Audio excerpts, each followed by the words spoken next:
Hot off the Tarkov controversy and recent extraction shooter dry spell, Grey Zone Warfare was released into early access, with the promise of a hybrid game, a bit of Tarkov, a bit of Arma, and a smattering of other FPS game mechanics. Will it kill Tarkov? No. It's not trying to, and the only thing that will kill Tarkov is Tarkov itself. Will it be better for casual PvE experience than Arma PvE modes? In my opinion, yes, once it has some more gameplay loop refinement. Does it scratch that open world, high stakes, full loop PvP itch for people? I wouldn't know. Because the performance has been so dog shit I've only ended up playing PvE servers. But am I having fun? Yeah, I am. But I also know that that fun will run out soon due to a lack of content, buggy systems, saucy AI, and an overall feeling of knowing that I've done this before. Let's talk about Grey Zone, my solo PvE experience, and how my fun is mixed with a decent chunk of frustration. I have to preface before we start, with both an apology and a non-apology. If the fidelity of this video or framerate has suffered, then please know, I tried my hardest to make it look nice, whilst also giving myself a playable framerate. But I'm seriously warning people with suboptimal rigs to not buy this right now. Even with my rig, I couldn't get 60 FPS consistently with DLSS, and FSR looks like shit. Anyway, back to the main bit. Set in the fictional island of Lemang, you're a contractor for one of 3 private military companies. Choosing these has no effect on visuals or gameplay, aside from the fact that you can only squad up with members of your own faction. Make sure that you and your friends are on the same team, otherwise someone is going to have to reset their account to play together. Factions have no personality at the moment. No unique drip, no unique starting gear, no difference in anything really. So I chose Crimson Shield, because their flavor text said they were prone to war crimes. Once in for the first or the 100th time, you spawn in your forward operating base. From here, you can manage your stash, interact with traders by either buying or selling gear, or taking on quests from them.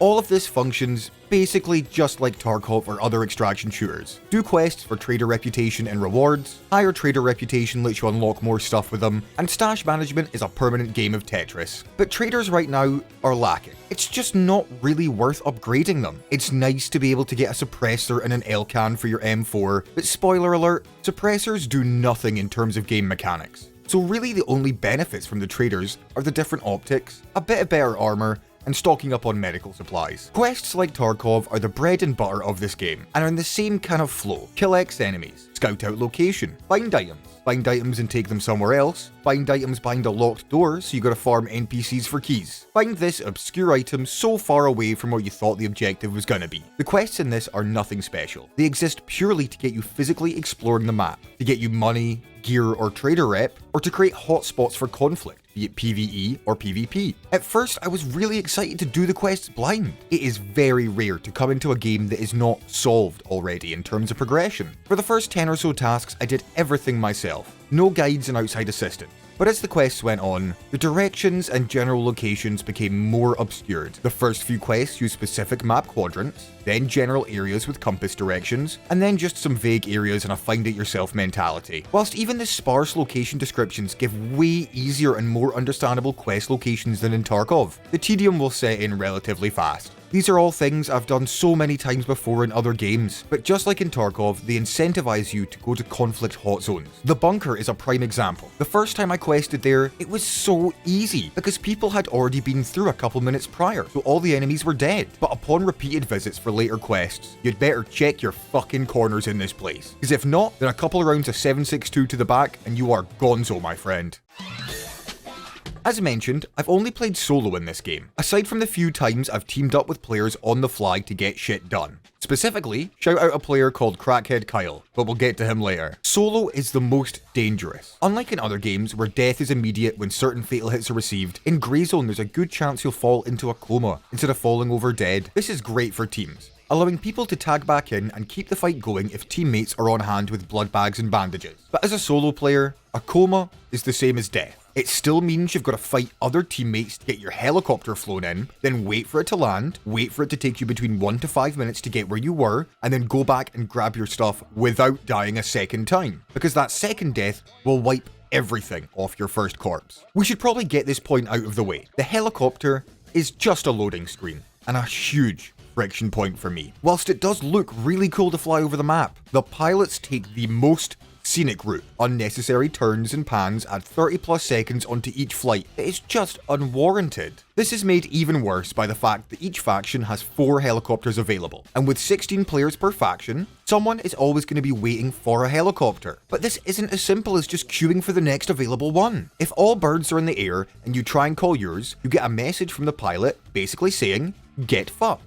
You have 2 options. Spam the call button on your destination and have your ears filled with repeated messages, or just sit and watch the helicopter icons until one reaches the edge of the map, which then becomes a Mexican standoff between you and your faction members for who can call it in the second it vanishes from the map. If you missed the window and got beat, sorry buddy. Fuck you. Go back to watching the choppers until another one vanishes off the map. And if you manage to get the helicopter ride ordered, congratulations! You better hope you're not calling it to pick you up from the eastern coastal town to go all the way back to your base. Because if so, you're waiting for 7 minutes for it to touch down. And that's before even riding back to your base. This game desperately needs to add a feature to be able to add your helicopter request to a queue. Whilst I understand they're probably trying to incentivize teamwork and to stop map clutter with so many helicopters flying all around at once, they need a way to see where helicopters landing in your base are going. And if you're at an exfil and a faction member has a helicopter coming, you should be able to see if it's going back to base or another POI. Because almost all the times that I ask in VoIP where they're going,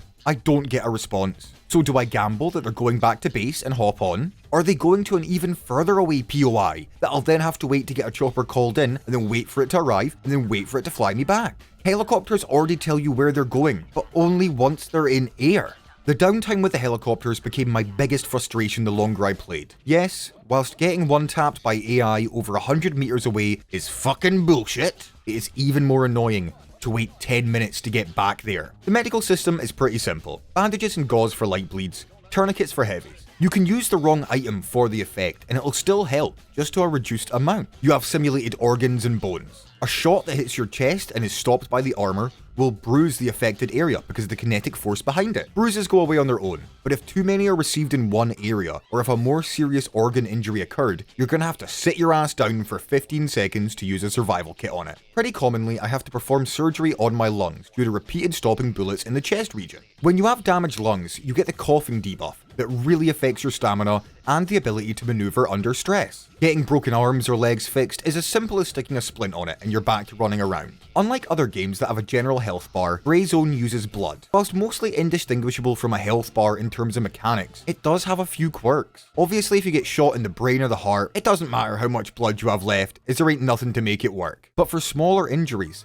they can hurt your overall blood level. Working just like in DayZ, you can regain it over time whilst well fed, and can use blood packs to give yourself a boost. I'm just really thankful to the designers that they didn't make it like DayZ. Please never add blood types to this game. Please don't. When you're not taking damage, you'll hopefully be dealing it. As a blanket description, the guns in Grey Zone feel alright. I wouldn't say any feel exceptionally good, and none feel ridiculously bad, although pistols do have too much visual recoil in my opinion. The weapon variety is kinda lacking. You've got 5.45 and 7.62 AKs, M4 platform styled weapons, classics like the Mosin or the SKS, and some shotguns and other not super practical weapons. The overall weapon access flow is fucked up.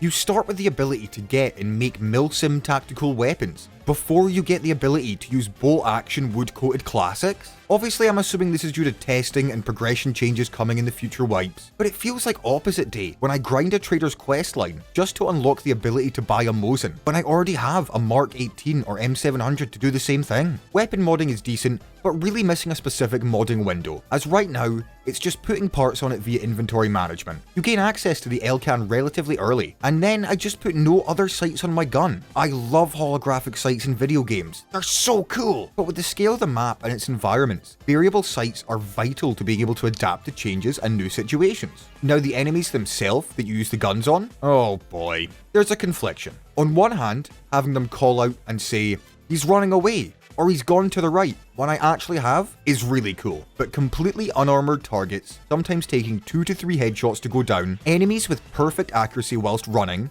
no telegraphing of aimed shots for the most part, them doing that goddamn matrix dodge, and getting one shot by an AI with no scope from over 100 meters away? Yup, it's the exact same problem Tarkov has. Admittedly, I've had very few cases of them shooting me from a bush that I can't see into, but to counter that, with the dense foliage, it can be really hard to spot them in the open when their guns have no muzzle flash or any indication of firing location. Sadly, the enemies can be broken down into seriously easy repetitive actions once you learn how they work. Clearing bases becomes easier and easier when you know that once you vanish from their view, they'll keep shooting at your last known location, giving you time to move and then generating an audio cue of where they're shooting from. Aside from either bad positioning on the player's part or wanted level curved bullet bullshit coming from the AI, you probably won't die that much. At least in PvE. At one point, I'd gone about 8 hours without dying, and then I died 4 times in 2 hours clearing dense indoor locations like the bunker. Looting in this game is basically non-existent. It's pointless. There are no miscellaneous valuable items in the game to sell. Guns take up a lot of space and don't sell for much. So once I got out the starter town, I just ended up taking the sights off of enemies' guns to make money, and even then, that wasn't really profitable.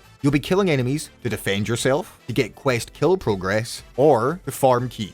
Each POI has multiple locked doors that require keys to open. Keys don't spawn in jackets or in loot spots. You'll be killing enemies and raking their pockets in order to grab the keys. But unless you need the key for a quest, the containers in locked loot rooms don't offer much in terms of money. You can maybe find a slightly bigger bag or slightly better armor, but sadly, it's a negligible difference. Luckily though, due to the session-based nature of the game, if another player has gone and unlocked a quest room with that key before in the same session as you, you can just run in and get your quest done without bothering about the keys. Looting needs seriously fleshed out. The incentive isn't there, and by hour 15, I just stopped looting containers if I already had the biggest bag and rig I could get, because there wasn't going to be anything else useful in there for me. If you've noticed by now, I'm in 2 minds about this game. There's parts I really like, and has a good core, and other parts that either aren't fleshed out or need serious reworks or revisions. So let's talk about the dogshit performance and where exactly this game sits on the spectrum of milsim to extraction shooter.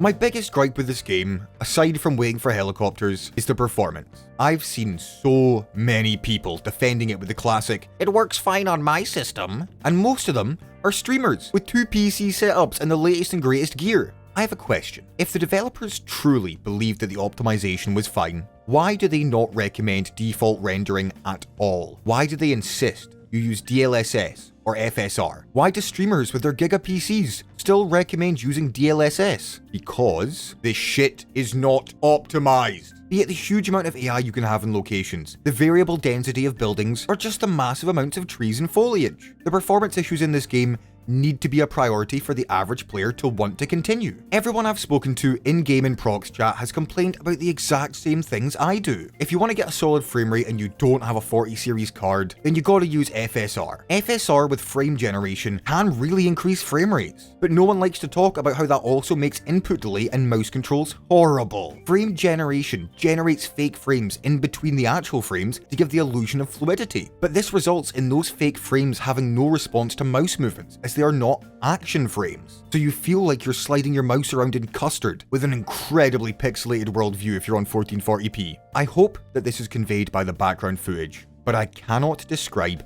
how fucking disgusting this game looked and felt on the developer's lower spec recommended settings. With FSR on performance and frame generation on, I would look down a scope and wonder if that pixely blobby mess in the distance was an enemy, a bush, or just some malformed artifact error of my sight. Eventually, I just sucked it up and ran DLSS on quality or balanced. Let me tell you, it looks good compared to the other fucking options. And it runs okay as long as you're not in a super dense urban environment, because then the performance will become rough. Now overall, I think Greyzone has a great niche, a mixture of the flow of Arma Wasteland and the other PvPvE modes. The Arma 3 Prairie Fire DLC feels like one of its closest comparisons. The scale and mobility required to navigate the world, the various points of interest and the space in between. It's not going to replace that by any means, as Arma has a unique organised chaos and a whole host of vehicle and actual military options and actions that just aren't available in Greyzone. And it's not going to replace Tarkov because it's not trying to. Whilst mechanics are similar, it's trying to be a different experience. And I do enjoy it for what it is. Right now, do I recommend the game? Technically, yes. I've had lots of fun. I've had that stress and tension that I seek from Tarkov. And I've had the random camaraderie, teamwork, and shooting the shit that I love from Arma's bigger scale modes. I've had great fun playing the game on my own, and selectively working together with strangers when they or I needed help. But when it all clicked for me was when I met Crackhead Kyle. I had died at the bunker, and I was on my way back into the complex. The tensions were high, as if I died again before I got my stuff, it was going to be gone. So I'm creeping through, and all of a sudden I found an unarmed man who pleaded for my help. He died, but his corpse had vanished. We searched, but it had just vanished. No double death, just an early access bug. Real fucking shame. But my kit was still out there. So scrappily, with no gear, he agreed to help me get my kit back, and he could take anything else we found. Clearing, panicking, talking and calling out in prox chat. It was going great, until we didn't clear a corner, and both got lit the fuck up. Both comatose and unable to help each other, we said in prox chat we'd meet each other back at base. Turns out that Crackhead Kyle was farming to get a key for a quest. Fortunately, I'd already done that quest because I found a copy of the key earlier. So we geared up with the goal to get his quest done and to get revenge for our earlier deaths. Because of the helicopter ride, enough time had passed before we got back that the enemies had respawned, and as such, our journey inside was tougher. But oh boy, was it a fucking blast. Covering each other's backs, working together with a stranger for a shared goal. It felt awesome. It was a precarious mission, with a few close calls for both of us, but we did it. His hour-long quest blocker was over, and we fought our way back to the extract to go back to base. And then we got to talking. It was 4:30 AM in the UK when we got back to the FOB. We shot the shit for an hour and a fucking half. I ended up logging off at 6 AM. All that time we were dealing with the 15-second prox chat limit and everything. Talking about this game, its pros, cons and potential. And then other games similar, Tarkov, Arma, bonding with a fellow human being somewhere else on this planet over a shared passion. What I'm trying to say with this story is that some of my favourite video game memories in any game come from emergent gameplay, random acts of kindness, and talking to other players. A sandbox game like this, or like Arma, is the perfect situation to create memorable moments through chaos and conflict. Whilst this isn't a pro that Greyzone has specifically marketed itself towards, it's a result of the gameplay systems allowing emergent situations and stories. It's why aside from just loving zombie games, I love DayZ. Each character a life. Each death a story, a notch of experience and understanding both of how the game plays and how other people will react. I had already gotten my money's worth from the game before my encounter with Crackhead Kyle, but after that moment, I knew exactly what this game could be for me. You might want something different, but I want to play solo and make friends and comrades on the way. I want memorable experiences that when I think of that game, I think of those moments. And yes, Greyzone definitely needs more content, polish, optimization, and just work overall. It needs a lot, but the core is fun, and hopefully it'll get a lot better. I feel like my time with this first wipe will be closing soon, as progression just feels really pointless right now. But this isn't to say I'm not looking forward to what's to come. It sucks that so many games come out promising a vision and either change paths and direction, or just falter along the way. Either way though, I'm a huge lover of the copium, so I believe. Not enough to buy the £100 edition of the game though, dear god, not a chance. But enough that my £30 purchase was worth it. Here's hoping the game progresses like we all hope, because the Tarkov drama has me still feeling weird about that game. In other news, I've gotten access to the Arena Breakout beta, so expect content on that soon. But until then, that's all from me for now. I hope that you take a chance on a stranger talking to you in-game with VoIP. It could just be the makings of a fantastic memory. Thank you for watching.